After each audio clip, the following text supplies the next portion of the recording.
When someone plans your downfall, perhaps that is the path of your success. Perhaps that is the exact door through which you are going to get success. So take it in your stride, don't worry. You did your dua, you're close to Allah, you have sabr and taqwa, you are thanking Allah for what He's blessed you. You cannot go wrong.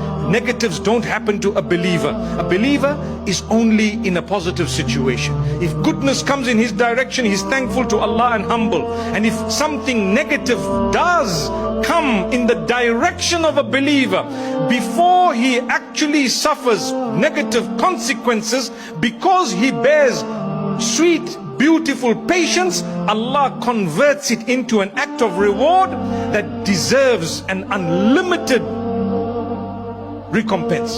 Unlimited. That's Allah. Sabr. You made sabr. You had a problem. Yes, sabr. How long is the sabr? A month, 2 months, a year, 2 years, 10 years, 20 years? Yusuf alayhi salam, 30 years, 40 years. One day he said, my brothers, guess what? Allah favored me over you. Allah has raised me above you.